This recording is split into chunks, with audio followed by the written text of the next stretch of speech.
Muy buenos días, cordial saludo, amada iglesia. Hoy 28 de diciembre, siendo muy seguramente 9:30 de la mañana, pues les saludo, les mandamos un abrazo gigante desde la distancia. Hoy nos sorprende el Día del Señor,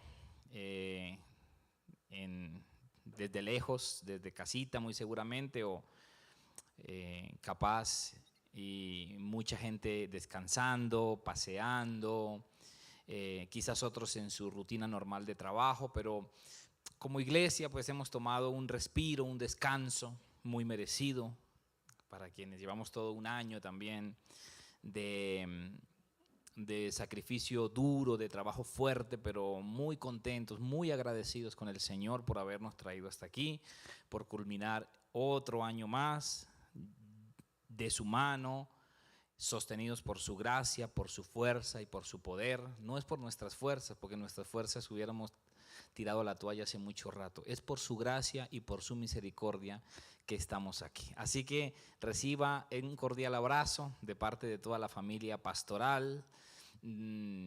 Están en nuestro corazón, por supuesto. Esperamos que estén pasando unos días espectaculares. Y hoy estamos aquí para hacer balance de la temporada. Siempre a final de año el pastor me encomienda un mensaje que resuma, que condense de una manera organizada, lógica, lo que el Señor ha venido hablando durante todo el año, y que en el trasegar del año uno no le pone sentido, lógica, pero que cuando uno para y hace balance, entonces empieza uno a repasar todo el año y se da cuenta de lo que Dios ha hablado, lo que Dios ha cumplido, lo que está tratando en nuestro corazón, la sincronía el proceso de enseñanza en el que Dios nos ha llevado para, al final de cuentas, pues hacer autoanálisis, para poder agradecer, para poder entender que Dios ha estado en control de todas las cosas. Y así que estamos aquí una vez más. Es un trabajo dispendioso. No lo digo para que se compadezca de mí ni para que me agradezca, pero sí para que quizás valore esto que usted va a escuchar el día de hoy, porque toca repasar los mensajes de todo un año. Toca escuchar prédicas en YouTube a 2X de todo el año.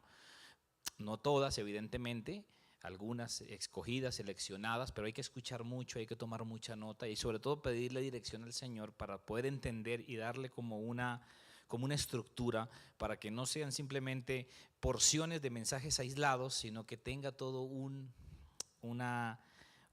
poder entender la intención de Dios en lo que nos ha hablado todo el año. Así que es un trabajo muy bonito que disfruto, pero que no deja de ser arduo.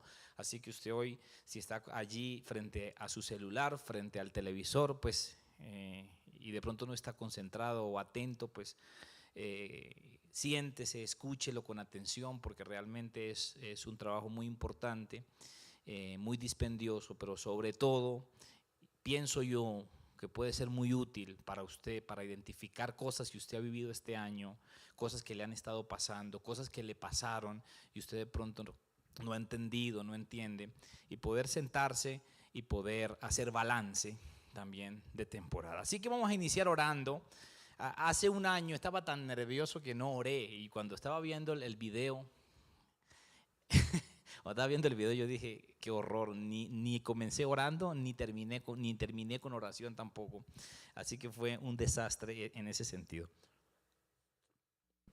Vamos a orar, vamos a poner esto en manos del Señor. Padre, damos gracias a ti, Señor, por este tiempo, Señor, por tenernos, Padre de la gloria, haciendo balance. Lo único que quiere decir es que hemos trasegado como iglesia un año más, y tú has estado allí con nosotros, nos has traído hasta acá, no nos has dejado morir en el intento, desfallecer, claudicar, renunciar, sino que aquí nos tienes, Padre de la gloria, con altibajos muy seguramente, como al final del ejercicio es todo en la vida, pero muy convencidos de que es propósito tuyo, de que tu mano está con nosotros, ha estado con nosotros, de que tú eres tan real, tan bueno y tan misericordioso. Padre, gracias por todo el año, por la enorme cantidad de bendiciones que tú has traído a nuestra iglesia, Padre Santo, a nuestros ministerios, Padre, a cada una de las familias y personas que vienen, que se congregan con nosotros, Padre Santo. Gracias, Padre amado. En tus manos colocamos este mensaje, en tus manos me encomiendo yo, como tu servidor, como tu siervo, y en esta ocasión como boca tuya, Padre, para que tú tomes mis palabras, Padre de la gloria, tomes, Señor, mi humanidad, mis pensamientos, mi intelecto, aún mi dicción, Padre de la gloria, y la alinees con tu voluntad, me guíes, Señor, a transmitir el mensaje que viene de tu corazón, Señor, para la gente que dispone escucharlo. Te damos toda la gloria y toda la honra en el nombre de Jesús. Amén y amén. Muy bien, entonces comenzamos a hacer balance, de temporada. Van a empezar a ver allí una presentación que hice también para que usted también sea más interactivo y pueda usted edificarse aún mejor. Entonces ahí tenemos balance de la temporada 2025, Casa de Misericordia. Muy bien, vamos a comenzar con la primera imagen. A diferencia de los otros años, este fue más difícil, y fue más difícil porque no hubo una palabra profética para la iglesia como tal dada por nuestro pastor. Normalmente siempre este mensaje tenía como pilar fundamental, como base central, la palabra profética de principio de año que salía de boca de nuestro pastor. Siempre que lo hice, fui muy edificado y me sorprendía mucho de ver Dios cómo nos habla o de ver lo profético que eran esos mensajes del pastor para nosotros. Era impresionante. Pero este año no hubo la palabra, pues la palabra que se nos encomendó escuchar o la que tomamos como referencia fue la de nuestra ¿cómo le decimos? Nuestra iglesia cabeza o nuestra casa, sí, la palabra profética dada por boca del pastor de nuestros pastores, el pastor Juan Radamés Fernández, de la iglesia de Estados Unidos, el amanecer de la esperanza. Y la palabra era esta que usted ve ahí, el año de la gracia. Y el versículo base, Juan capítulo 1, versículo 16, dice: porque de su plenitud tomamos todos, y gracia sobre gracia. El 5 representa o es un número que tiene que ver con la gracia de Dios. Tendría usted que ir a ese mensaje para escuchar por qué es número de gracia o estudiarlo. No, ahorita no tengo tiempo para hacerlo, pero 5 es número de gracia y 25 pues es gracia multiplicada. 5 por 5, 25. Por eso se utiliza este versículo de gracia sobre gracia. Muy bien. Quiero hablar dos frases. El pastor Juan Radamés fue gigante, pero hay dos palabras que él dijo que yo siento que tienen que ver mucho con nosotros, con la iglesia o con lo que vivimos este año. La primer pensamiento que el pastor Juan Radamés dejó es este. Dice: nadie podrá ver la medida de la gracia que recibió del Padre en Cristo si no ha podido medir el tamaño de su indignidad. Nadie podrá ver la medida de la gracia que recibió del Padre en Cristo si no ha podido medir el tamaño de su indignidad. Dice también: el que no ha tenido la visión para ver el grado de su perdición, jamás entenderá la medida de la gracia de su salvación. Son dos porciones que él dejó que a mí me impactaron, porque tiene que ver con que la mejor manera de valorar y de entender la gracia de Dios en nosotros es también entender el grado de perdición y de maldad que hay en nosotros. Porque en la medida que yo entiendo, como dice ahí el segundo pensamiento, en la medida que yo puedo ver el grado de perdición en el que yo estaba, puedo ver también la magnitud de la gracia que se ha derramado sobre nosotros. Y alguna vez lo prediqué en la iglesia: quien no entiende el tamaño de su pecado y de su maldad, le queda muy difícil entender la gracia de Dios. Es muy difícil entregarnos a Dios creyendo que somos enteramente buenos, que somos perfectos, que quizás sí cometemos algún errorcillo por aquí y por allá, pero que realmente somos buenas personas, que tenemos valores, que fuimos educados bien en principios, que somos personas buenas y correctas. Ese es el peor error que podemos hacer. Para poder medir el tamaño de la gracia que recibimos del Padre, es necesario entender el tamaño de nuestra indignidad. Lo indignos que somos delante de Él hace todavía valorar mucho más su sacrificio y su gracia derramada sobre nosotros. Eso fue lo que más me impactó, más allá de que fue una palabra de mucha bendición, de mucha edificación. Él termina con una frase que me gustó mucho, y podemos ver la siguiente diapositiva, por favor, que es la que viene así: es el año de entender la gracia. Decía el pastor, ahí las iniciales, ahí le puse, porque son pensamientos que Dios le dio a él, el pastor Juan Radamés. El año de entender la gracia. Entender la gracia es primeramente entender nuestra depravación y entender nuestro pecado. Vuelvo e insisto, si estamos montados en la película de que somos los super cristianos, los super hombres, las super mujeres, que no necesitamos nada, que somos lo mejor, no vamos nunca a entender la gracia. Y esto nos adentra ya en las prédicas de nuestra casa. Vuelvo y le digo, es difícil arrancar sin una palabra base profética para la casa, pero arranco con la del pastor Juan, que me parece espectacular desde este punto de vista de entender la gracia y entender el tamaño de nuestra indignidad y de nuestro pecado. Para poder seguir hacia la siguiente diapositiva, que tiene que ver con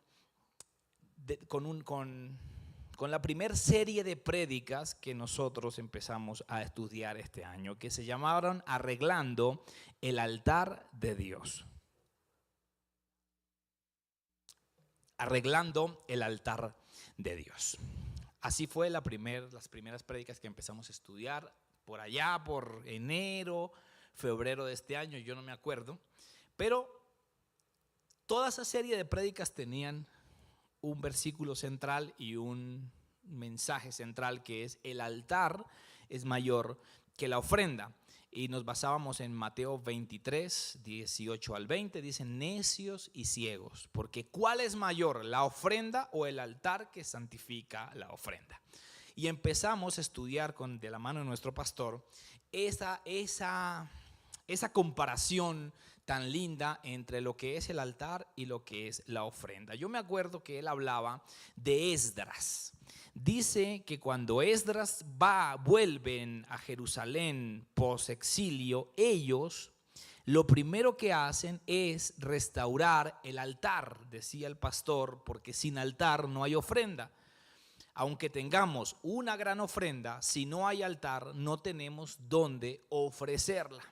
Y él hacía una referencia muy bonita, bueno, yo la anotaba acá, que es: vio a Abel y a su ofrenda, ¿cierto? No vio la ofrenda de Abel, sino dice la Biblia en el libro de Génesis, dice que Dios vio a Abel y a su ofrenda, no a la ofrenda que trajo Abel. O sea, primero ve al hombre, a la persona, a Abel, que es el altar, y después ve la ofrenda que trae Abel, que es el producto o lo que trae o que es lo que se va a quemar sobre ese altar. Entonces, aquí en este punto hablábamos de que en estos tiempos la iglesia se enfoca muchísimo en la ofrenda. Es un momento de la iglesia. Estamos en pleno, no sé si todavía estamos en el tema del evangelio de la prosperidad, que el evangelio de la prosperidad no es otra cosa sino traiga dinero al altar para recibir comodidades, para recibir casa, carro y beca, donde únicamente las predicaciones se enfocan en traer ofrendas a la iglesia o al altar. estamos en una época en la iglesia donde tenemos que estar muy producidos. Las iglesias hoy en día están muy producidas. La evolución audiovisual que vino para mí post pandemia, porque en la pandemia empezó un desarrollo audiovisual en las iglesias aún mayor del que ya se venía viendo. Y entonces las iglesias tienen que estar muy producidas. ¿Qué quiere decir eso? Que necesitamos músicos excelentes, las mejores luces, las mejores cámaras, los mejores equipos y los mejores profesionales también. Y todo eso nos ha llevado a que importe más la ofrenda que el altar. ¿Por qué lo digo? Porque no importa cómo sea la persona, lo importante son sus talentos. No me importa si es una persona de testimonio o no de testimonio, siempre y cuando toque bien o cante bien, puede estar en el altar. Estar en el altar de las iglesias se ha vuelto una cuestión de talento, de capacidad y no del ser. Y la Biblia me enseña en el 1 de Timoteo capítulo 3 que para uno estar en el altar, para uno estar predicando la palabra, para uno ser diácono, para uno servir en una iglesia, es más importante ser que parecer, o es más importante tu testimonio que las capacidades, porque las capacidades te las va a dar Dios conforme al llamado que te ha escogido. Pero hoy en día necesitamos una iglesia de mostrar, necesitamos mostrar la mejor banda, necesitamos mostrar mostrarnos de una manera perfecta, y entonces para eso hay que ungir gente en llamados cuando el carácter no está desarrollado. La ofrenda es eso, la ofrenda es lo que yo hago cuando me subo a un altar y cojo un micrófono y canto. La ofrenda es tocar la música, la ofrenda es cuando yo me pongo un chaleco de logística, de staff o de ujier y sirvo. Esa es mi ofrenda, pero el altar soy yo. Es más importante el altar que la ofrenda, es más importante el ser que lo que yo pueda dar. Aquí en el mundo es más importante lo que se hace que lo que se es.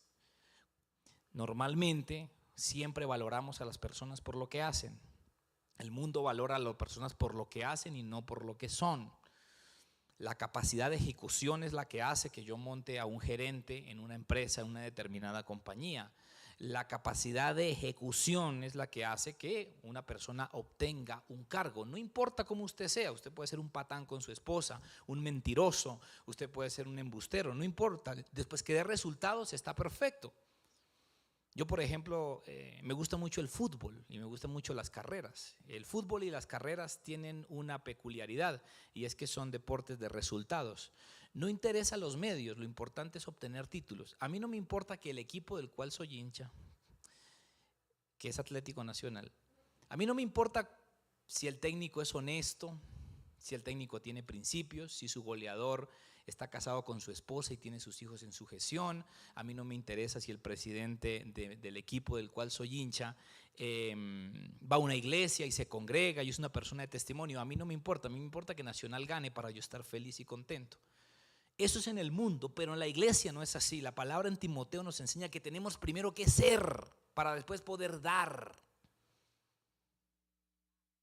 Y de eso se trata, altar y ofrenda. Primero soy y después doy. Vio a Abel y a su ofrenda. La ofrenda de Abel no era distinta de lo que Abel era. No era la capacidad de ejecución de Abel, no era la capacidad de ser un excelente pastor y dar los novillos más gordos. No fue lo que Dios vio. Dios vio a Abel, a la persona, al altar y después a la ofrenda. No leímos el texto en la diapositiva decía Mateo 28:13 del 18 al 20. ¿Qué? Mateo 23 del 18 al 20. Dice: necios y ciegos. Palabras de Jesús. ¿Cuál es mayor, la ofrenda o el altar que santifica la ofrenda? O sea que la ofrenda es santificada por el altar, que es la persona que lleva la ofrenda. No importa si eres el mejor músico, no importa si eres el mejor cantante o el mejor predicador, no importa si eres el mejor haciendo aseo, ni el mejor en logística, ni el mejor en medios audiovisuales. Si no eres un buen altar, Dios no va a ver la ofrenda. Pero hoy en día no importa eso en la iglesia. Hoy en día importa mostrarnos bien. sonar bien, mostrarnos lindos, tener los mejores profesionales con los mejores dones. No me importa cómo tú seas en tu interior, no me importa cómo sea el altar, siempre y cuando la ofrenda, o sea, lo que tú haces, sea correcto. Pero Dios me habla que es al revés. Entonces fíjese lo que tiene que ver cuando venimos hablando de gracia y de entender nuestra indignidad para entender la gracia. Y el pastor empieza a hablar de la importancia del altar, nuevamente examinándonos a nosotros mismos, escudriñando nuestra maldad, escudriñando nuestro pecado, escudriñando nuestro corazón. Yo les tengo que confesar que yo, cuando comenzaron las prédicas de este año, ay carambas, otra vez las prédicas duras, pesadas, otra vez hablando de santidad, de pecado. Y o sea, a veces uno como que son temas pesados porque uno como que se siente estancado en lo mismo. Pero así comenzamos, y a usted se va a dar cuenta poco a poco lo que Dios fue haciendo con nosotros. El siguiente mensaje que me pareció muy impactante fue el espíritu de Jai. El espíritu de Jai sigue siendo más de lo mismo: condenar nuestro pecado y nuestra maldad, entender el tamaño de nuestra indignidad y de nuestra depravación, porque entonces puedo entender la gracia. Dice, tengo tres, no voy a leer ningún texto, pero tengo tres pensamientos del pastor que los quiero compartir de esa prédica o de esos mensajes. Dice, en medio del pueblo había anatema. Bueno, tengo que contextualizar. Jai es una batalla que libró el pueblo de Israel en la conquista. Primero ganan la batalla de Jericó, una batalla muy difícil, una batalla que ganan con el poder de Dios, una ciudad amurallada y muy fuerte.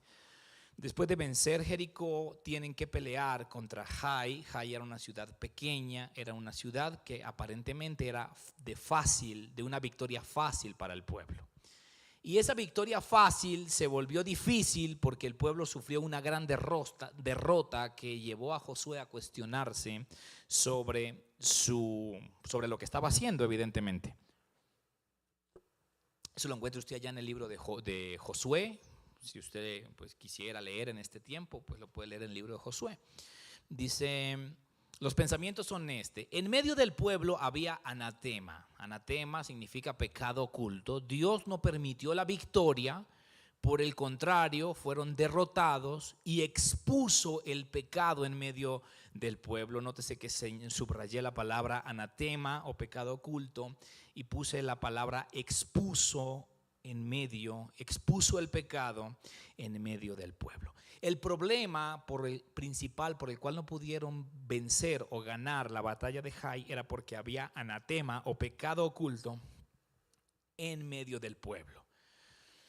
Ese pecado oculto que había en medio del pueblo impidió que ellos pudieran obtener la victoria de Jai.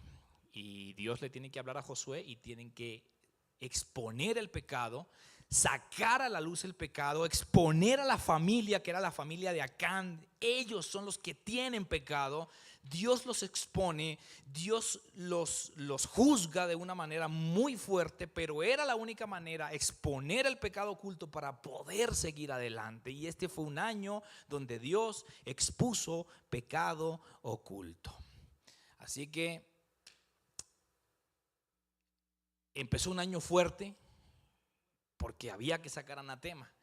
Vuelvo y le digo, para mí eran prédicas como que seguimos predicando de pecado oculto. El año pasado predicamos de pecado oculto y era para mí como prédicas muy fuertes, sentir que era lo que Dios nos estaba hablando.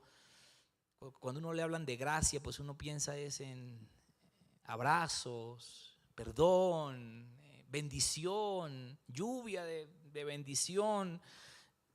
Pero para entender la gracia, primero hay que entender el tamaño de nuestra indignidad y de nuestro pecado. Así que Dios tuvo que exponer el pecado oculto de nuestra iglesia. Fueron momentos duros y difíciles.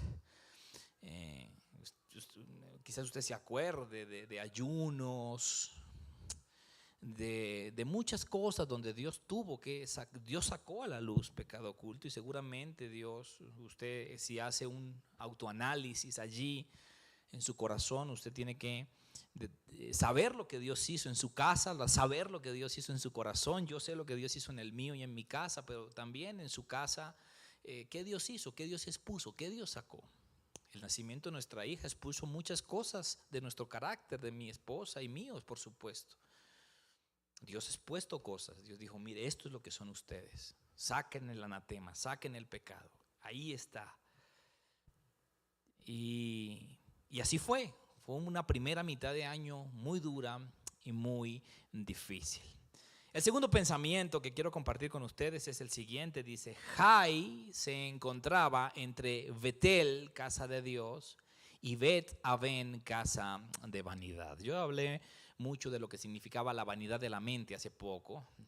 Si usted quiere escucharlo, se llama la predicación La vanidad de la mente. Ahí hablo mucho de lo que significa la palabra vanidad en el contexto de Pablo y en el del Nuevo Testamento y en el contexto también del Antiguo Testamento.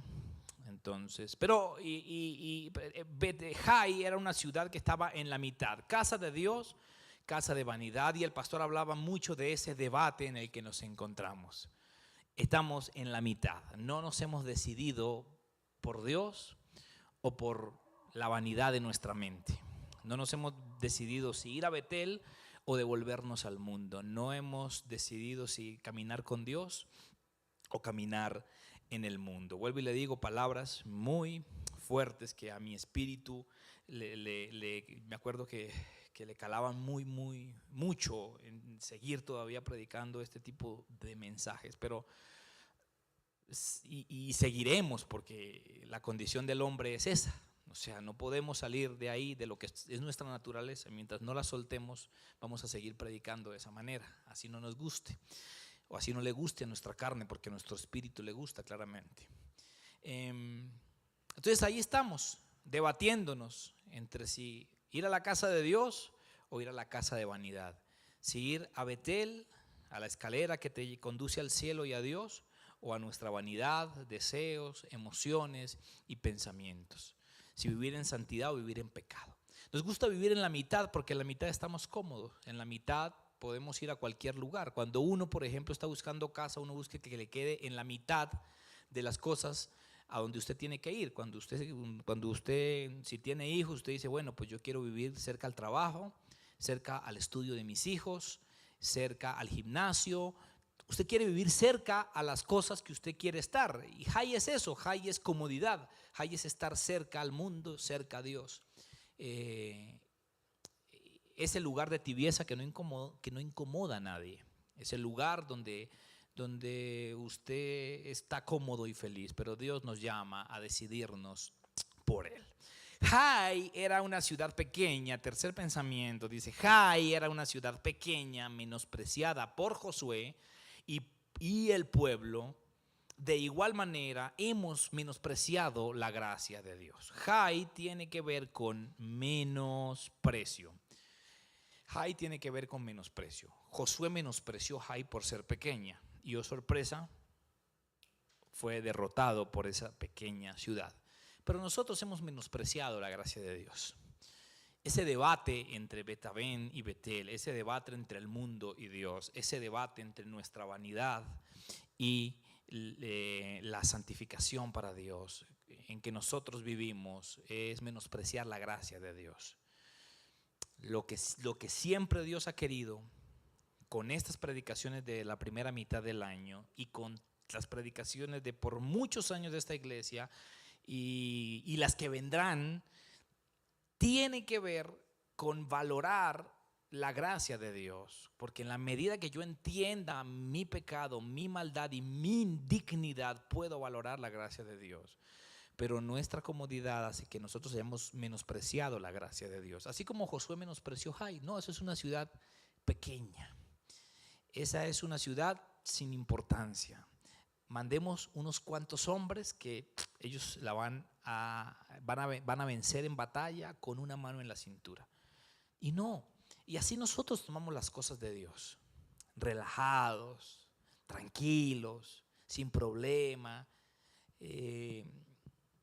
No menospreciemos la gracia de Dios, valoremos la gracia de Dios. No cometamos el error que Josué cometió con Jai, no lo cometamos nosotros con con Dios, con su palabra y con lo que Él nos quiere enseñar. Muy bien, sigamos adelante. Hay otra serie de prédicas muy impactantes. El pastor se entró en un ayuno, no sé si usted se acuerde, y de ese ayuno salió con un mensaje muy poderoso, y fue un mensaje que no se predicó desde este púlpito, pero que se predicó en grupos privados. Se predicó con los hombres, se predicó con las mujeres, se predicó con los jóvenes, no me acuerdo si con los jóvenes y con la alabanza se predicó. Tendría que, pero sí me acuerdo que con la alabanza sí fue, bueno, fue el camino de Lot. El camino de Lot tiene que ver porque cuando un mensaje que Dios le dio al pastor en el ayuno muy fuerte, porque él nos enseñaba que cuando hubo problemas entre Abraham y Lot, dice que Lot alzó su mirada y escogió un camino, el camino de Sodoma y el camino de Gomorra, el camino de la depravación total, una depravación de tipo sexual, una depravación de tipo moral muy fuerte. Muy fuerte es muy fuerte, al punto donde pedían que sacaran hombres a las plazas públicas para violarlos, donde ofrecían a sus hijas para orgías y violaciones, donde y el final de la vida de Lot son los hijos del incesto de Lot. Lot tiene hijos las hijas de Lot tienen hijos de Lot, o sea, Lot tiene hijos con sus hijas. O sea, imagínense el nivel de depravación moral, sexual que estaba viviendo Lot, por elegir el camino que sus ojos creyeron que era el mejor. Quizás debió seguir con Abraham, quizás debió escoger de otra manera, dirigido por Dios, pero lo que él eligió con sus ojos lo llevó a un nivel moral muy terrible. Y Dios expuso nuestra condición una vez más.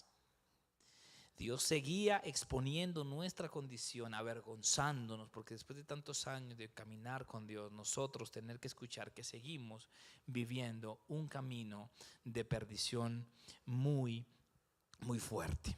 Y ese ha sido este año.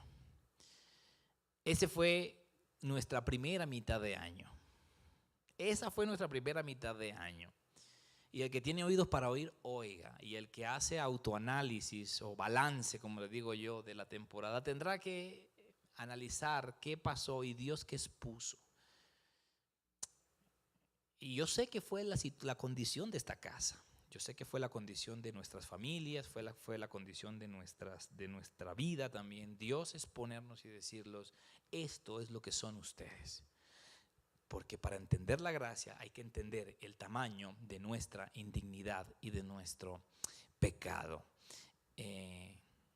Y tristemente esa fue la condición en la que trasegamos el primer semestre del año 2025, entendiendo que todavía nuestra vieja naturaleza seguía al mando de nosotros. Nuestra vieja naturaleza pecaminosa seguía al mando y en control de nosotros, que llevamos muchos años en la iglesia, predicamos, alzamos la voz, sacamos pecho, nos hacemos ver como los mejores, como las mejores familias, las familias más ejemplares, cuando realmente lo que había entre nosotros eran muchas cosas que Dios tenía que trabajar. A partir de ahí arrancó un tiempo diferente. Quizás usted recuerde este mensaje, yo lo recuerdo con mucho cariño. En mi agenda de notas de este año tengo pegado algo que el pastor nos dio. Vamos a la siguiente diapositiva.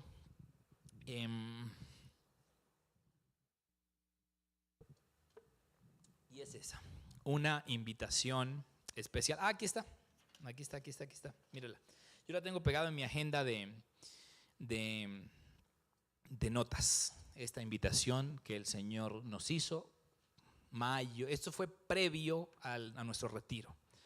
Porque el retiro cambió todo. Y usted se va a dar cuenta lo que tiene que ver con la enseñanza. Y espero que también haya cambiado algo en usted. Y si no, pues que todavía sea buen tiempo para que empecemos a cambiar.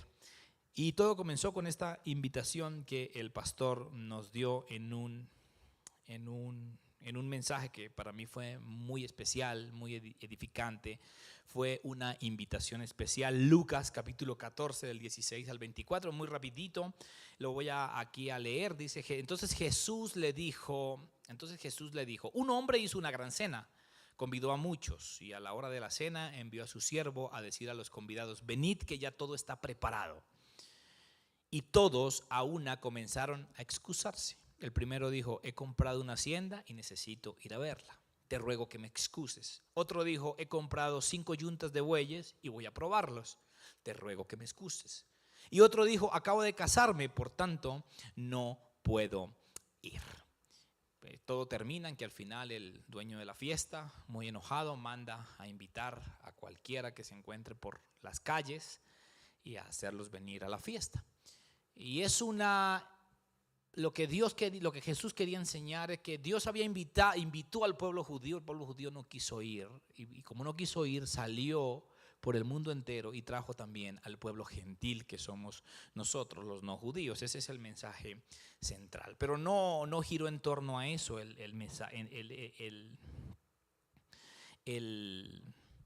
no giró en torno a eso la predicación, sino que giró en torno a la invitación que Dios nos está haciendo. Hemos sacado excusas por mucho tiempo y por muchos años. Le hemos sacado excusas a Dios. Le hemos sacado excusas al compromiso. No el compromiso de un pastor que quiere ver la iglesia llena, no el compromiso de un pastor que quiere que se llenen las actividades que hace, no el compromiso con el hombre, porque el compromiso con el hombre no tiene nada que ver. Es el compromiso con Dios. El compromiso es esa puntada final que Dios está esperando que demos. Así que Dios nos invita una vez más a su casa. Hay un versículo muy conocido en Apocalipsis. He aquí, yo estoy a la puerta y llamo, y si alguno oye mi voz, abrirá y me dejará entrar, y entonces cenaremos juntos. Parafraseo. Dios le habla a una iglesia que le deje entrar. Y es eso mismo lo que Dios nos dijo esa vez. Dios le dice a cristianos que lo dejen entrar, que deje que le tomemos que Él quiere tomar el control de nuestra vida, que Él quiere ser nuestro Señor y nuestro Salvador, que nos entreguemos a Él 100%. Pero ¿cómo así? Eso no es lo que venimos haciendo. Muy seguramente no. Muy seguramente estamos ¿en dónde? En Jai, en la mitad entre Betel y Betabén. Muy seguramente estamos todavía con anatema en el corazón, con pecado que no hemos querido sacar. Todavía estamos en esa situación, pero Dios siempre tiene una invitación especial para nosotros. Entramos a otro mensaje muy bonito, muy especial, que fue el de Moisés y la serpiente del desierto. La siguiente imagen.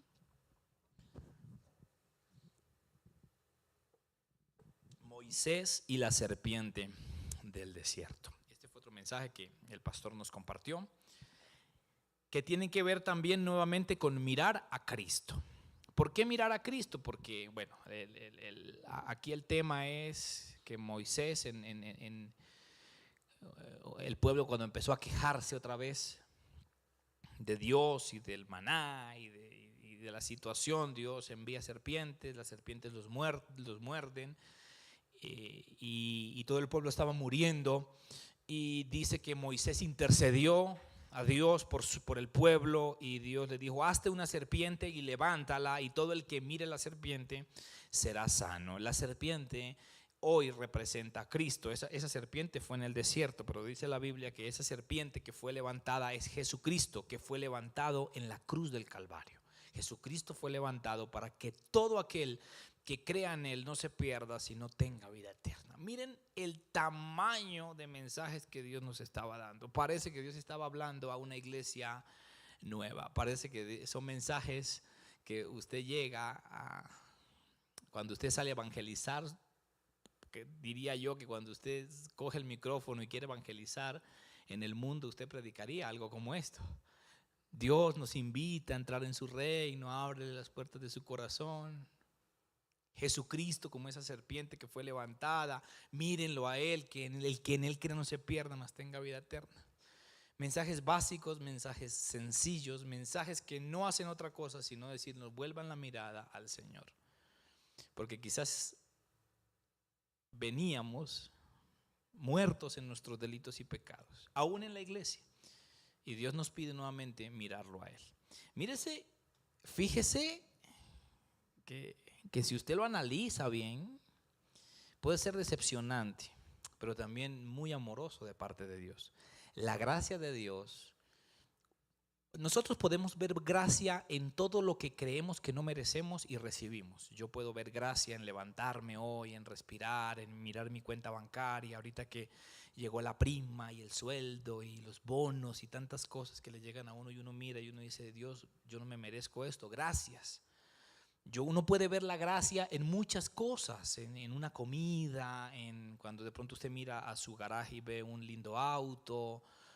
Usted puede ver gracia de Dios en muchas cosas, pero la gracia, el concepto de gracia tiene que ver la muerte de Jesús en la cruz del Calvario, en salvación y en redención por nuestros pecados. Todo lo demás, sí, todo lo que sea algo inmerecido o un regalo inmerecido, al final del ejercicio termina siendo gracia, pero el enfoque de gracia que Dios habla en su palabra es ese. Y Dios nos estaba hablando nuevamente de eso. Sigamos. Entramos a el retiro. Llegamos al retiro y llegamos, para mí, lo que Dios ha querido hablarnos desde el retiro hasta ahora y que creo que nos quiere seguir hablando de lo mismo. Y son una serie de mensajes sobre la vida del espíritu y el hombre nuevo.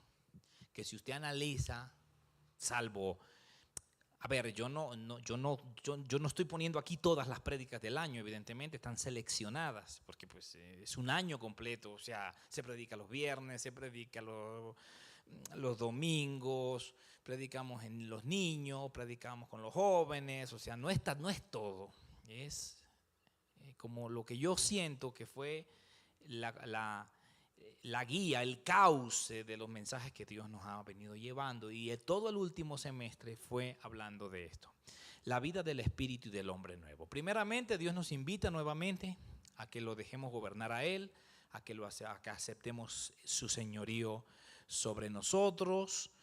Si usted se acuerda, el pastor Israel vino acá y él predicó un mensaje que era más o menos como: devuélveme lo que te he entregado, una cosa así. Y hablaba de eso. Le hemos entregado el señorío a Dios, pero a veces le decimos, lo quiero de vuelta. Yo te lo entregué, pero lo quiero de vuelta porque quiero hacer mi vida a mi manera. La lucha que hemos tenido, que nos ha llevado a esos mensajes tan fuertes de principio de año. Pero Dios empezó a darnos lo que para mí ha sido una revelación muy profunda.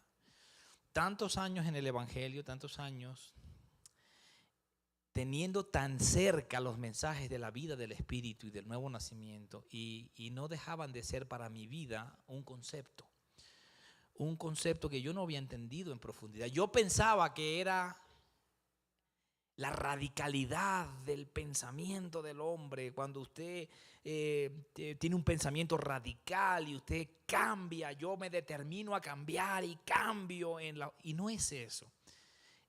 ¿Cuántos años llevamos predicando, exhortando y regañando muchas veces al pueblo porque no cambia, porque no viene a la iglesia? ¿Cuántas consejerías donde terminamos siempre nosotros diciendo, decídase, cambie, tome una determinación, anímese, cambie, decídase?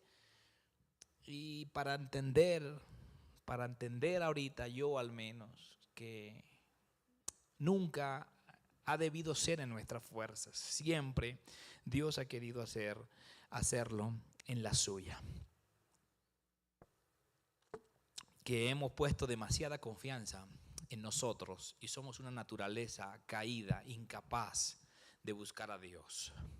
Que ni queremos ni podemos, pero Dios hace una obra en nosotros que nos permite llegar a niveles que sería imposible hacerlos. Y son esta serie de enseñanzas.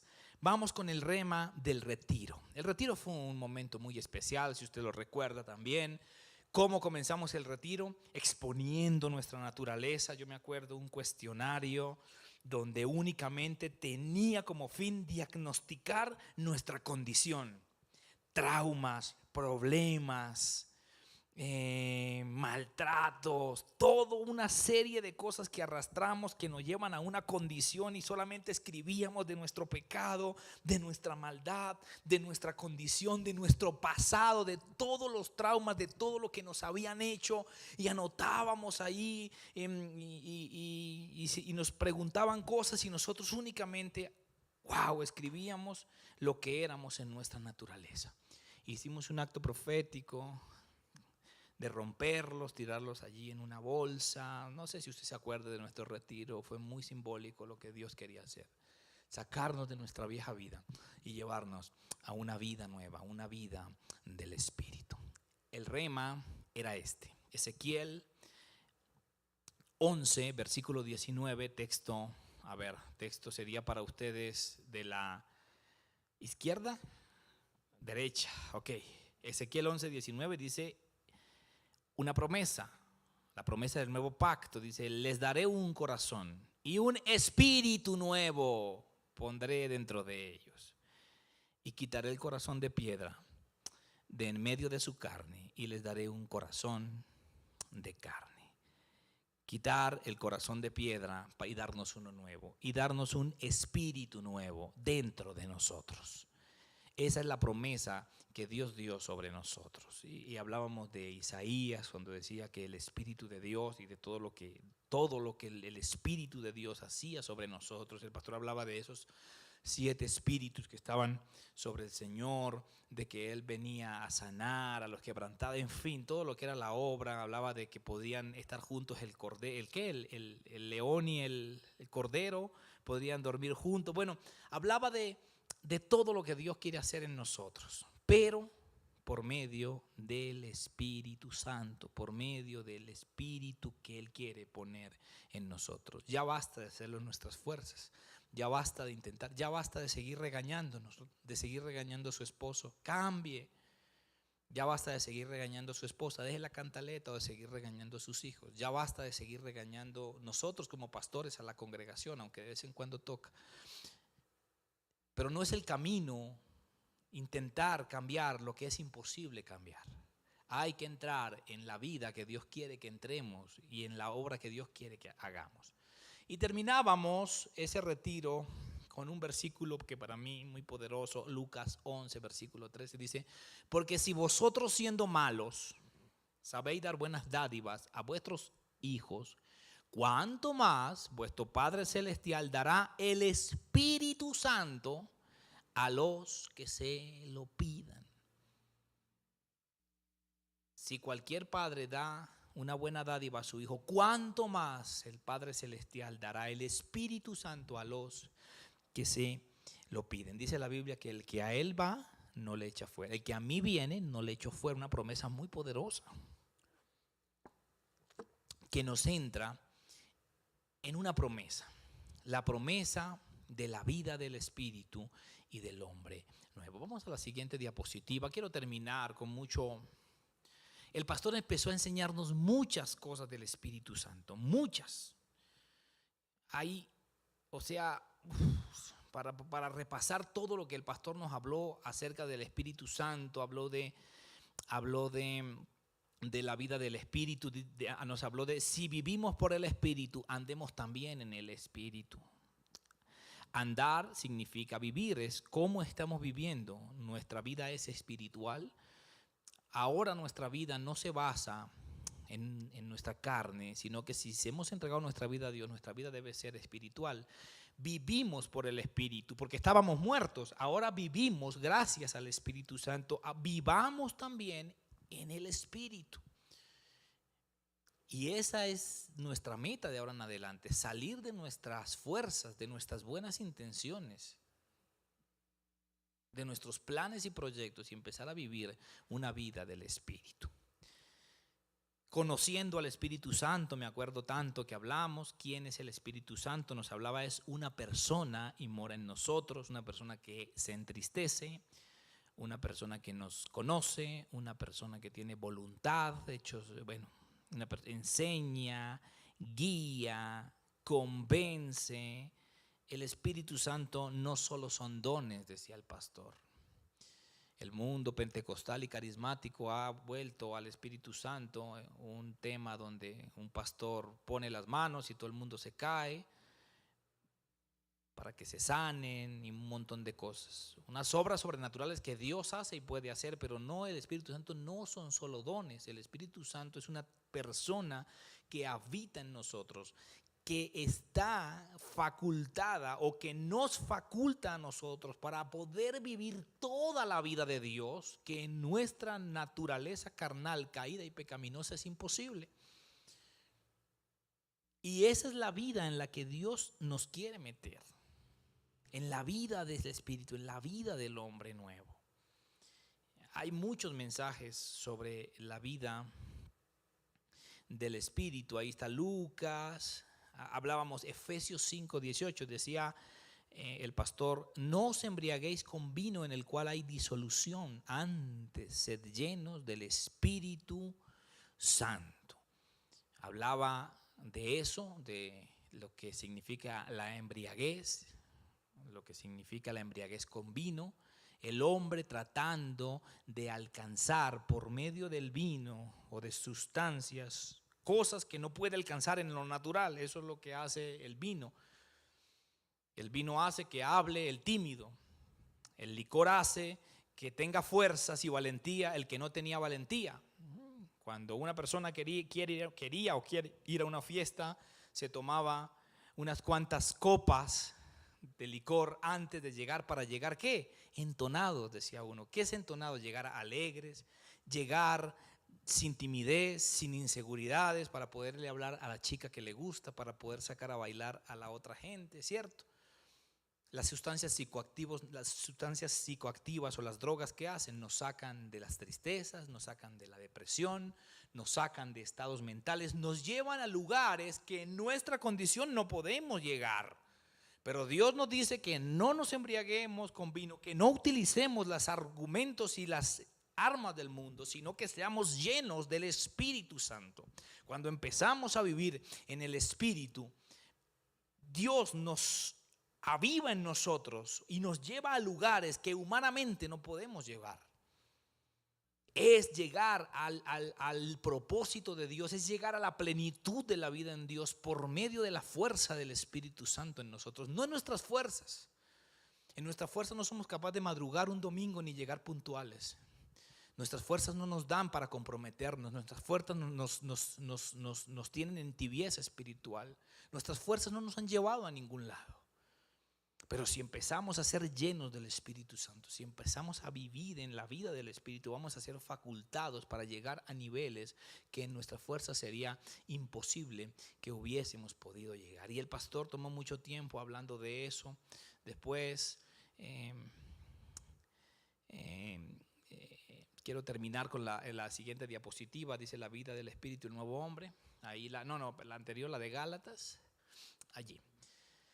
Esto fue lo último que yo tuve la dicha de compartirles. Gálatas 5:25 dice, bueno, ahí está. Ok, ahí están los textos que acabé de leer. Bueno, esa ya listo. Démosle checa a esa. Sigamos a la siguiente. Dice Efesios 4:22 al 24. Esto fue lo que yo tuve la dicha de compartirles ahora último y que siento yo que es lo que tenemos que empezar a vivir ahora y de aquí en adelante. Dice, en cuanto a la pasada manera de vivir, despojados del viejo hombre que está viciado conforme a los deseos engañosos y renovaos en el espíritu de vuestra mente y vestíos del nuevo hombre creado según Dios en justicia y santidad de la verdad. Y fue hace poco, realmente, lo tengo muy fresco este mensaje. Dios, ya aceptamos la invitación del Señor, ya miramos a esa serpiente que es Jesucristo levantado en la cruz, crucificado por nosotros. Ya aceptamos la invitación, ya lo miramos a Él. Ya Dios hace la obra regeneratoria, no sé cómo se dice. Capaz, sí, bueno. Dios hace esa obra de regeneración en nosotros donde nos regala ese nuevo nacimiento, ese nuevo hombre que vive en nosotros, creado según Dios en justicia y santidad de la verdad, creado a la imagen de Dios. Dios es espíritu, el nuevo hombre es espiritual, facultado para comunicarse con Dios, facultado para vivir en Dios. Dios ya ha hecho esa obra en nosotros. Ahora nosotros tenemos que tomar una decisión. Y esa decisión es despojarnos del viejo hombre. Despojarnos significa desechar, tirar, botar el viejo hombre y vestirnos del nuevo hombre que dice ahí. Hacíamos una referencia de que esas dos naturalezas en nosotras es como si tuviéramos dos autos en nuestra casa. El auto viejito, la carcachita vieja que nos ha acompañado toda la vida, que nos heredó quizás nuestro papá, nuestro abuelo, ese carro que solo da problemas, que quizás tiene un valor sentimental muy alto, pero que la verdad es un viejo auto que no hace sino dar problemas, te deja tirado, pero usted está aferrado a él. Ese es el viejo hombre, usted está aferrado a él. Son unos harapos viejos. Hablábamos también de esa situación que pasa en muchos adultos mayores, no sé si nosotros terminemos llegando allá a esa condición también, donde cuando usted se hace mayor, usted empieza a no querer estrenar ropa y los hijos le traen ropa y usted la guarda en el closet, pero usted sigue vistiéndose con la ropa vieja que tiene hace 20 o 30 años, bueno, mucho, hace 5 o 10, qué sé yo. Ese es el viejo hombre, usted está aferrado a él. Pero usted a la par de esa carcacha vieja tiene un auto nuevo, 0 kilómetros, tiene la mejor camioneta con la mejor tecnología ahí. Sin embargo, usted sigue aferrado a la carcacha vieja y no usa la nueva. Tiene en su closet la ropa, vestidos del nuevo hombre. Esa ropa está guardada en su closet y usted sigue aferrado a esa vieja ropa. La decisión que tenemos que tomar es despojarnos de ese viejo hombre, de esa vieja carcacha, de esa vieja ropa y empezar a usar las herramientas que Dios nos ha dado. Y usted va a notar la diferencia. Usted ha aceptado al Señor, viene a la iglesia, se congrega, pide consejerías, pero todavía sigue aferrado a vivir su vida a su manera, hacer los negocios a su manera, arreglar los problemas a su manera y no le ha entregado el control de su vida al Señor. Tenemos que empezar a vivir en el Espíritu. Tenemos que aprender a vivir en el Espíritu. Vivir en el Espíritu es una vida que nos va a llevar a dar fruto, fruto del Espíritu Santo. Curiosamente, Generación de Relevo inicia también los frutos del Espíritu Santo, que casi que por 6 meses también, puedo equivocarme, pero estuvieron hablando de ellos estuvimos, también incluyo, hablando de ellos uno por uno. El fruto del Espíritu Santo no es el fruto del producto del esfuerzo del hombre, es el fruto que provoca una vida en el Espíritu, pero el Espíritu ya está en nosotros, pero nosotros no hemos querido vestirnos del nuevo hombre, vivir una vida espiritual que poco a poco empiece en nosotros a dar fruto. Yo no puedo decir me determino a vivir en amor, gozo, paz, paciencia, benignidad, bondad, fe, mansedumbre, templanza, dominio propio, no sé cuál se me quedó. Yo no puedo decir eso. Yo tengo que vivir pegado a Dios. Yo tengo que avivar el Espíritu dentro de mí y esos frutos empiezan a dar naturalmente. Un árbol de manzanas, usted no lo ve pujando para parir y para dar a luz, como quizás lo puede hacer la carne, el hombre. El fruto del árbol de manzanas simplemente se abona, se riega, se cuida para que dé manzanas de manera natural. El hombre espiritual, el hombre que vive en el Espíritu, da frutos de manera orgánica y natural. La carne tiene que hacer fuerza, pujar, llorar. ¿Qué tiene que hacer el drogadicto o alcohólico para regenerarse? Tiene que llorar, tiene que sufrir procesos de desintoxicación muy fuertes para al final de pronto lograrlo. Pero la vida del Espíritu hace que demos fruto orgánicamente una vez nos metemos y empezamos a vivir en Él. Sigamos allí. Hablábamos también de que haber resucitado con Cristo. Ahí dice Colosenses 3, 1 y 2. Dice, si pues habéis resucitado con Cristo.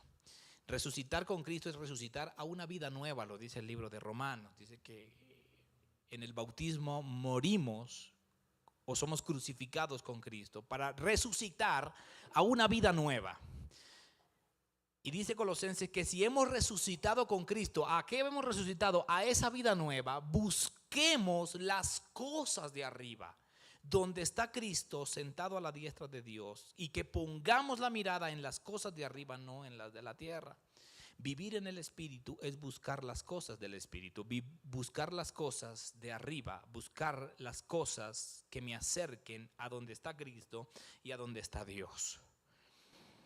Vivir en el Espíritu es una vida de oración.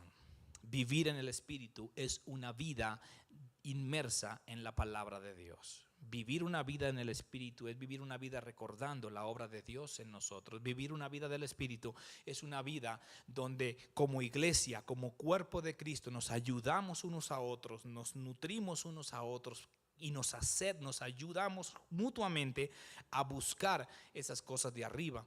Yo hablaba de 4 cosas en el libro de Hechos que hacía la iglesia primitiva. Decía que ellos perseveraban en la oración, en la doctrina de los apóstoles, que es la palabra, en la comunión, que es la cena en la comunión, que es la cena del Señor, y en la comunión que tiene que ver con koinonía, que es la congregación, el congregarse, y en último en la cena del Señor, o en el partimiento del pan, que es la cena del Señor. Los 4 pilares sobre los cuales se edificó la iglesia primitiva, y los 4 pilares sobre los cuales debe estar edificado la vida de cualquier familia y de cualquier cristiano que quiere buscar, vivir en el Espíritu y buscar las cosas de arriba. Vestirse del nuevo hombre no es otra cosa que empezar a poner nuestra mirada en las cosas de arriba, no en las de la tierra. Sí, somos cristianos con la mirada en las cosas de la tierra. Somos cristianos, claro, porque un día hicimos una oración, porque de vez en cuando me conecto los miércoles, porque de vez en cuando me conecto los viernes y porque de vez en cuando voy los domingos. Pero sigo con mi mirada en las cosas de la tierra. Mi enfoque está trabajo, estudio, ¿qué más? Placeres, vanidades, como lo hablábamos, betabén, ¿cierto? Vanidades. Poner la mirada, estamos enfocados en la, pero Manuel, esas cosas no son malas. No es que aquí no dice que sean malas, dice que son de la tierra. Poner la mirada en las cosas de arriba, no en las de la tierra. En ningún lado dice que son malas. Dice que son ¿qué? Terrenales. Mueren con la materia, como decía un video que me gustaba mucho ver de un padre, que es el padre Carreira. Las cosas naturales mueren con la materia, mueren en lo natural. Claro que tenemos que trabajar, comprar, claro que tenemos que hacerlo, por supuesto que sí, pero tenemos que poner la mirada también en las cosas de arriba. Eso es vivir en el Espíritu. Vivir en el Espíritu es permitir que la palabra entre a mi vida y me transforme.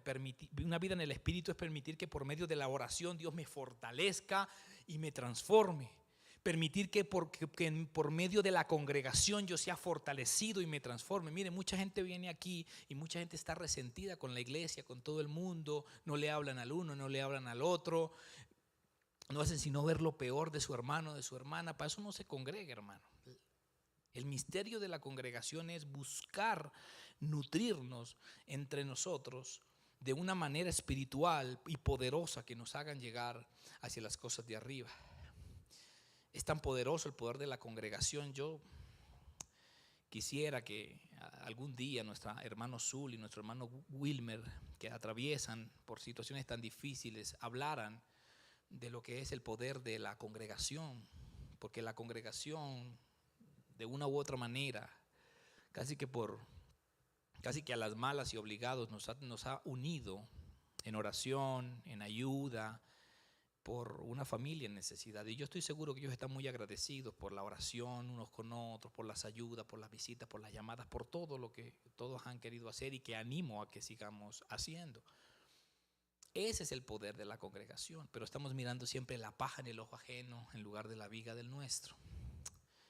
Entonces hay que poner la mirada en las cosas. No nos congregamos porque nos guste o porque queramos, nos congregamos porque es una orden de Dios, porque somos cuerpo de Cristo. Aquí hablamos en un domingo de generación de relevo, de aniversario, de que somos cuerpo de Cristo.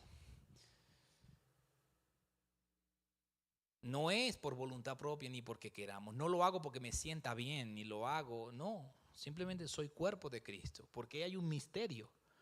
Un misterio que es una de las 4 columnas principales de la iglesia primitiva, que no hemos hablado, no alcancé a tocarlo, pero ya se dará el tiempo. Hablábamos de eso, oración, palabra.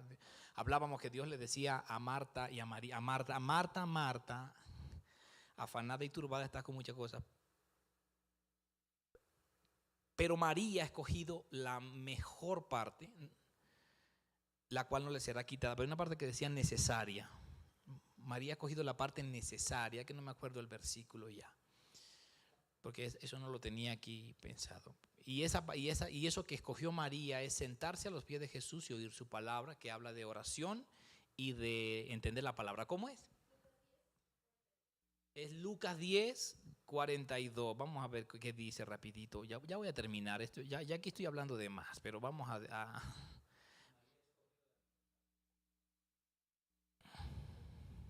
Lucas 10, 42, aquí rapidito dice, pero solo una cosa es necesaria. Y María ha escogido la buena parte, la cual no le será quitada. Dice que María escogió, dice Jesús, afanada y turbada estás con muchas cosas, pero una cosa es necesaria. Marta servía a Jesús barriendo, cocinando, afanándose, así como nosotros nos afanamos por barrer el templo, traer las flores, que las luces, que las cámaras, que la alabanza, que la música, que tantas cosas. Pero solo una es necesaria, una sola es necesaria, que fue la que escogió María, que fue sentarse a los pies de Jesús y escuchar su palabra. Y a partir de ahí viene el servicio. Primero la relación y después es el servicio. No primero el servicio y después la relación. La iglesia de hoy en día es primero sirvan y después, si le queda tiempo, escuche un pedacito de la Biblia. No. Primero es la relación. Cuando Jesús habla y cuando Jesús quiere estar con nosotros, se puede caer el mundo. Pero hoy en día los siervos, los ministros, los pastores vivimos en un mundo de servicio. Y a veces hay que parar de servir para escoger la buena parte, la relación. ¿Ve? Entonces esa parte es la necesaria, la importante, la que nos va a llevar a vivir en el Espíritu. Cuando nosotros empecemos a vivir inmersos en la vida del Espíritu, buscando las cosas de arriba, acercándonos a Dios, todo nuestro mundo va a cambiar y usted no se va a dar cuenta cómo. El árbol de naranja, de manzanas que está por ahí seco, sin agua, sin abono, es un árbol que seguramente no va a dar los mejores frutos, y si los da, los va a dar feos y malos. Pero una vez el árbol es abonado, regado y cuidado, va a empezar a dar los frutos que tiene que dar, los frutos dulces, ricos y sabrosos que usted y yo disfrutamos comiéndolos. No es regañando al árbol, no es cogiendo un azote y pegándole al árbol, árbol malo y tonto, da fruto. No, ¿qué hay que hacer? Regarlo, abonarlo y cuidarlo. ¿Cómo nos regamos, nos abonamos y cuidamos nosotros? Con la vida del Espíritu, en oración, inmersos en su palabra, congregándonos, y entonces el fruto se empieza a dar. Estamos acostumbrados a la manera del mundo, y la manera del mundo es la de domar al animal. ¿Cómo se doma un animal? ¿Cómo se doma un caballo? con látigo. ¿Cómo usted amansa un animal fiero? Con látigo, golpeándolo, asustándolo. Y así se doma al animal. Y esa es la manera que hemos querido utilizar. ¿Y a dónde nos ha llevado esa manera? A ningún lado.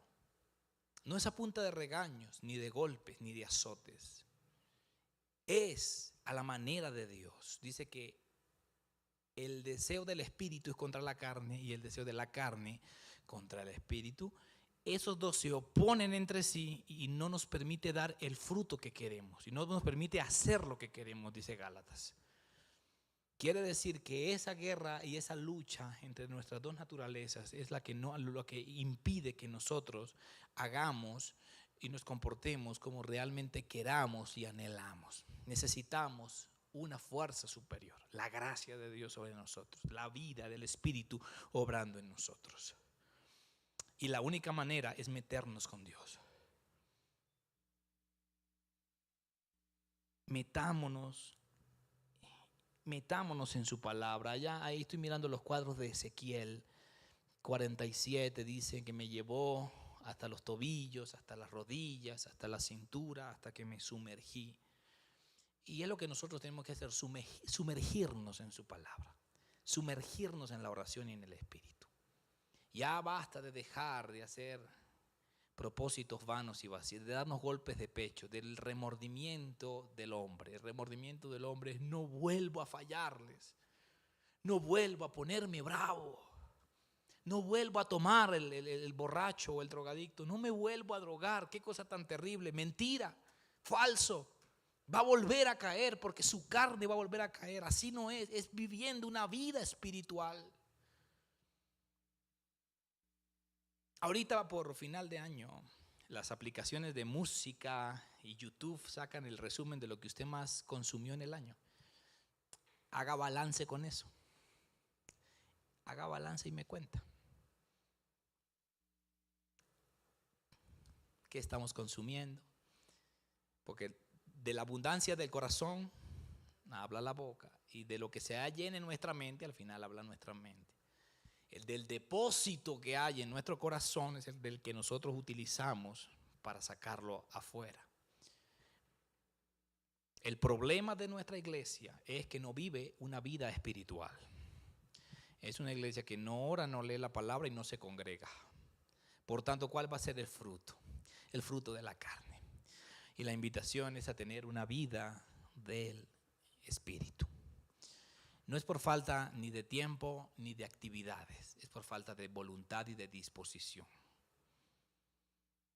No es fácil escuchar que una niña pasa a orar guiada por Dios hace poco y ora por nuestro hermano Nico, que está pasando una situación difícil, y lo que dice de parte de Dios es: esa es la condición de la iglesia. Y hace 2 años vino un profeta de Chile y nos dice: la iglesia está enferma. ¿Qué quiere decir? Que estamos en un desierto dando vueltas. Porque el pueblo de Israel vagó por 40 años en un desierto y daba vueltas y vueltas y vueltas hasta que Dios le permitió conquistar la tierra prometida. Pero no era por distancia. Darían vueltas en círculo, estaban simplemente vagando, esperando que una generación muriera y se levantara otra nueva. ¿Qué Dios quiere? Que el hombre nuevo muera y nos levantemos a una vida nueva. Y la vida nueva es una vida espiritual y se mide en la cantidad de tiempo que usted y yo pasamos en el Espíritu. No sirviendo, no cumpliendo un horario, no con disposición, porque es que muchas veces confundimos espiritualidad con disposición. Entonces la gente los que nos gusta venir a la iglesia, pues estamos siempre dispuestos a venir a servir. No es disposición, es espiritualidad, que es diferente. Ahora, el Espíritu genera disposición, sí, amén, gloria a Dios. Gloria a Dios por la disposición, porque se necesita. Pero no podemos confundir con servicio, con incondicionalidad, con espiritualidad. Es muy diferente. Espiritualidad es vivir buscando las cosas de arriba, buscando las cosas que me acerquen a Dios. Y uno a Dios llega con la oración, con la palabra y con la congregación. Y a partir de ahí la Biblia nos revelará qué más.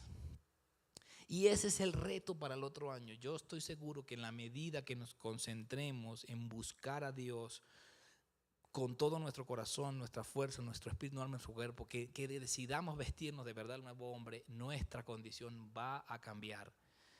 No es con planes, no con proyectos, no con propósitos, no con terapias, no con herramientas humanas. Y si usted tiene que hacerlas, hace poco hablaba con un joven y le dije, si usted tiene que hacer terapias y un montón de cosas, hágalas. Hágalas, porque si yo me enfermo en la rodilla no solamente voy a orar y voy a ir a hacer mis terapias también, y voy a ir al médico y voy a tomarme mi medicina. Así que para la mente seguramente es igual. Si usted su mente no puede domarla, pues tendrá con algún medicamento que ayudarse y tendrá con la ayuda de un profesional que ayudarse. Pero no va a servir de nada si usted no vive en el Espíritu, porque el Espíritu es el que lo puede llevar a niveles mayores. El Espíritu es el que hace que un alcohólico venga a una iglesia y salga y no vuelva a probar el alcohol en su vida. Y eso solo lo hace el Espíritu de Dios. Entonces, ¿con cuál fuerza quiere usted? ¿Con la del hombre o con la de Dios? Vivamos una vida del Espíritu. Vivamos una vida de oración. No solamente una vida de esfuerzos, sino una vida de oración, una vida de fe, una vida metidos con Dios. Si nos metemos con Dios, nuestra condición empezará a cambiar. Dice la Biblia al final de Hechos, y Dios añadía los que habrían de ser salvos. Añadía porque estaban simplemente, ellos se metían con Dios y Dios hacía lo que tenían que hacer. Una iglesia, un pastor, un líder no cambia a nadie. El único que transforma es Dios. Un líder no cambia a nadie. Nosotros tenemos que descansar en Dios, porque yo no voy a cambiar a los jóvenes. Yo no los voy a hacer nacer de nuevo a punta de predicaciones, actividades y juegos. Ningún pastor tiene la facultad de hacer nacer de nuevo. Solo quien ha sido elegido y escogido por Dios para ser regenerado por causa de su Espíritu. Entonces descansemos, porque si Dios no hace la obra, nosotros no podemos hacerla. Si Dios nos regenera, si Dios no nos hace nacer de nuevo del agua y del Espíritu, no, en vano sirve todo lo que hagamos. Simplemente estamos ahí para ser usados por Dios, porque es nuestro gozo y nuestra delicia, como lo fue Esther. Mardoqueo le dijo a Esther,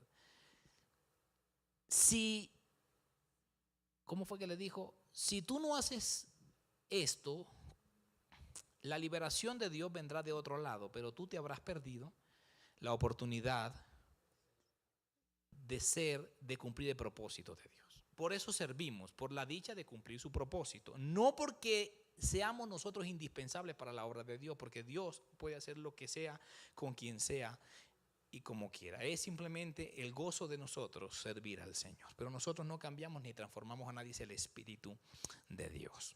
Así que termine el año viviendo en el Espíritu. Cierre sus ojos y acompáñeme a orar. Pongamos la última que ahí está. Muchas gracias, feliz año y próspero 2026. Padre, te damos gracias por este tiempo. Gracias por este mensaje, por esta palabra. Gracias porque tú eres fiel, maravilloso, misericordioso y poderoso. Toda la gloria es para ti, toda la honra, toda la alabanza, Señor. Este año lo entregamos a ti, Señor. Gracias porque hasta aquí nos has traído y en tus manos colocamos el nuevo año, Señor. Queremos vivirlo en el Espíritu, Padre de la gloria. En ti, Padre Santo. Bendito y alabado tú seas, Señor. Queremos vivir en el Espíritu.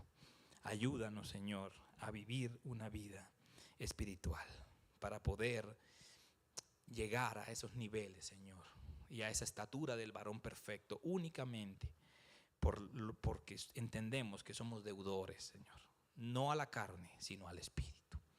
Bendito tú seas y alabado. En tus manos entrego todo lo que has hecho este año, todo lo bueno, todo lo no tan bueno, Señor, lo entregamos a ti, Señor. Te damos gracias, Padre de la gloria, y de verdad ponemos este 2026 en tus manos. Queremos un año diferente, Padre de la gloria. Anhelamos la plenitud de la gloria tuya, Señor, experimentada en nuestra vida, en nuestras familias y en nuestras iglesias, Señor. Bendito tú seas y alabado. Toda la gloria hacia ti y toda la honra. Te damos gracias, Señor, por este tiempo, en el dulce y poderoso nombre de Jesús de Nazaret. Amén y amén.